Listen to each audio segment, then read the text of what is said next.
Morning students आज हम 7th class में हम चैप्टर सेकंड स्टार्ट करने वाले हैं। That is called fractions and decimal. आपने पहले भी अपने 6th क्लास में आपने रीड किया है इसे फ्रैक्शंस। तो यहाँ पे हम स्टार्ट करेंगे कि फ्रैक्शंस के क्वेश्चंस को हम कैसे सॉल्व करेंगे विद मतलब जैसे माइनस करना है या प्लस करना है। वैसे आपको पता ही होगा, लेकिन एक बार फिर से हम एक स्टेप बाय स्टेप हम चलते हैं। तो यहाँ पे हमें फर्स्ट क्वेश्चन दिया हुआ है कि हमें सॉल्व करना है, दैट इज़ 2 - 3/5। तो इसे सॉल्व करने के लिए आपको पता है कि सबसे पहले अगर 2 सिंपल दिया हुआ है तो इसके अपॉन क्या लगाएंगे, हम 1 लगाएंगे। 1 लगाने के साथ क्या होगा, हम इसे एलसीएम बहुत ईजिली हम ले सकते हैं। अब यहाँ पे आप देखोगे डिनोमिनेटर दोनों को क्या है, डिफरेंट है। अगर डिफरेंट डिनोमिनेटर होता है तो हम क्या स्ट्रेटजी अप्लाई करते हैं, इस डिनोमिनेटर को यहाँ पे मल्टीप्लाई करते हैं, इस डिनोमिनेटर को यहाँ पे, और इन दोनों को आपस में मल्टीप्लाई कर लेते हैं। तो यहाँ पे हम कैसे करेंगे, ये देखिए, जैसे 2 को 5 के साथ मल्टीप्लाई किया और 1 को 3 के साथ यहाँ पे, और दोनों को आपस में एक दूसरे के साथ मल्टीप्लाई कर लिया। तो अब हम इसे सॉल्व करेंगे। तो सॉल्व करेंगे, क्या आएगा, 2 × 5 10 आ गया, 3 × 1 3 आ गया, और 1 × 5 5 आ गया। देन सॉल्व कीजिए, क्या आएगा आपके पास, 7/5 आ गया। आफ्टर दैट हम यहाँ पे सेकंड क्वेश्चन करने वाले हैं। तो यहाँ पे हमारे पास क्या है, जैसे हमारे पास 4 दिया हुआ सिंगल, तो 4/1 एज इट इज़ लगाएंगे, प्लस 7/8 लगा लेंगे। वैसे ही स्ट्रेटजी अप्लाई करनी है आपने। 8 और 1 दोनों में कोई भी कॉमन टर्म नहीं है, तो 8 को 4 के साथ मल्टीप्लाई, 1 को 7 के साथ मल्टीप्लाई, ये कर लिया, और दोनों को आपस में मल्टीप्लाई, तो यहाँ पे कर लिया।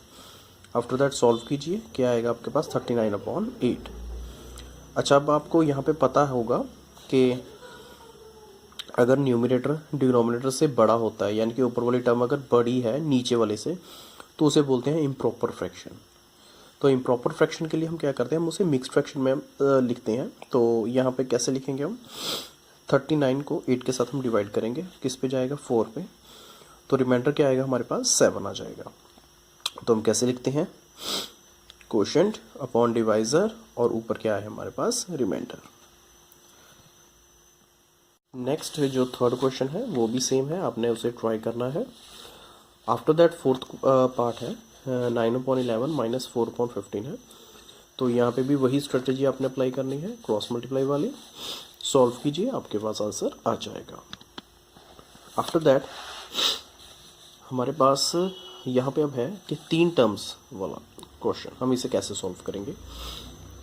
तो सबसे पहले आप देखिए कि अगर आप इन दोनों को सॉल्व करते हो तो दोनों डिफरेंट हैं, तो दोनों आपस में मल्टीप्लाई होकर क्या आ जाएंगे, 10 आ जाएंगे। तो आप क्या, हाँ, तो हम क्या करेंगे, सबसे पहले इन दोनों को हम सॉल्व करेंगे। कैसे, वही क्रॉस मल्टीप्लाई करके 7/10 एज इट इज़ यहाँ पे लिख देंगे। 2 × 2 आया, 3 × 5 आया, 5 to the 10 आया। सॉल्व कीजिए, 4 + 15/10 आ गया, ये 7/10 एज इट इज़ रहेगा। आफ्टर दैट 7/10 + 19/10 आ गया।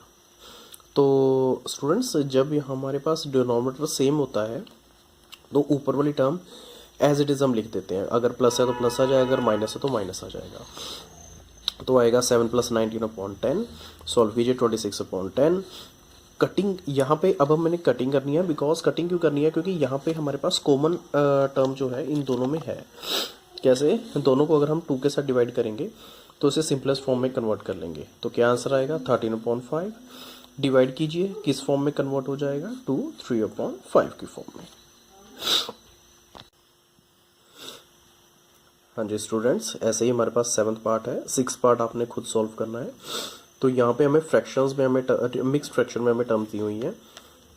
तो सबसे पहले हम इसे सिंपल फॉर्म में कन्वर्ट करेंगे। कैसे, 2 को 8 के साथ मल्टीप्लाई करना है, जो आंसर आएगा उसमें 1 हमने ऐड कर देना है, अपॉन 2 आ जाएगा। सिमिलरली 8 को पहले 3 के साथ मल्टीप्लाई करना है, जो आंसर आएगा उसमें 5 को प्लस कर देना है, अपॉन 8। तो ऐसे ही हम दोनों को सॉल्व करेंगे, क्या आ जाएगा, ये दोनों टर्म्स हमारे पास आ जाएंगे, 8 × 24 + 5 29/8। आफ्टर दैट अब आप देखोगे यहाँ पे 2 जो है वो 8 बन सकता है। कैसे, अगर हम 2 को 4 के साथ मल्टीप्लाई कर दें तो, लेकिन हम 4 को ऊपर नीचे ही नहीं, हम ऊपर भी मल्टीप्लाई करेंगे तो क्या आएगा 7, 4/4 के साथ हम क्या करेंगे, इसे मल्टीप्लाई कर लेंगे। तो 17 इंटू 4 कितना आ जाएगा, 68/8 आ जाएगा। तो अब नाउ डिनोमिनेटर इक्वल हो गए, तो ऊपर दोनों टर्म एज इट इज़ हमारे पास नोट डाउन हो जाएंगी। माइनस हो गया, 39/8 हो गया। इम्प्रॉपर फ्रैक्शन है इसलिए उसे मिक्स फ्रैक्शन में कन्वर्ट कर लेंगे। After that question number second है, अरेंज करो डिसेंडिंग ऑर्डर में। तो यहाँ पे हमें टर्म्स दी हुई हैं, फ्रैक्शन रैशनल नंबर्स हैं, फ्रैक्शंस हैं। तो सबसे पहले इसे हमने सॉल्व करना है। तो सबसे पहले हम इनके डिनोमिनेटर्स का एलसीएम फाइंड आउट करेंगे। Take LCM of 9, 3 and 21। तो यहाँ पे हमने एलसीएम सॉल्व किया है। इनको मल्टीप्लाई करोगे तो क्या आंसर आएगा आपके पास, 63 आ जाएगा। तो यानी कि अगर हम कॉमन एलसीएम की अगर हम बात करें तो कॉमन एलसीएम क्या आ रहा है हमारे पास, 63 आ रहा है डिनोमिनेटर। तो जितनी भी हमारे पास फ्रैक्शंस हैं उनके डिनोमिनेटर को हमने 63 करना है। तो 63 कैसे करेंगे हम, बहुत ही ज़्यादा सिंपल है। जैसे 2/9 है तो यहाँ पे आप देखिए यहाँ पे 9 कैसे बन रहा है, 3 इंटू 3 करके, 3 3 9 हो जाएगा। तो जो टर्म बच रही है उसके साथ हमने क्या करना है, यहाँ पे मल्टीप्लाई कर देना है, 14/63। अब जैसे 2/3 है तो अपॉन डिनोमिनेटर यहाँ पे 3 है, तो यहाँ पे अगर हमारे पास देखिए यहाँ पे हमारे पास 3 है तो इसको छोड़ दो तो क्या बचा, 7 और 3। तो 7 और 3 को मल्टीप्लाई कर लो, क्या आ जाएगा 21। तो 21 को नीचे भी और ऊपर भी दोनों टर्म हम क्या करेंगे, मल्टीप्लाई कर देंगे, 42/63 आ जाएगा। आफ्टर दैट 8/21 है, तो 21 कैसे बनेगा, 7 3 ज़ा 21। तो 21 बन गया, तो क्या बचा 3, तो 3 के साथ क्या कर देंगे मल्टीप्लाई, ऊपर और नीचे क्या आ जाएगा 24/63। तो अब डिनोमिनेटर अगर इक्वल है तो हम सिर्फ ऊपर वाली न्यूमिनेटर्स के साथ ही हम चेक करेंगे कि कौन सा टर्म बड़ी है कौन सी छोटी है। तो यहाँ पे 42 जो है वो टर्म बड़ी है, तो उसके बाद 24 है वो उससे छोटी है, उसके बाद 14 सबसे छोटी है। तो बस ये आपके फ्रैक्शंस आ गए और इनकी सिंपलेस्ट फॉर्म हमने लिख देनी है, दैट्स इट। तो ये रहा आपका क्वेश्चन। आई होप आप इन क्वेश्चंस को सॉल्व कर सकते हो, अपनी कॉपी पे नोट डाउन कर सकते हो।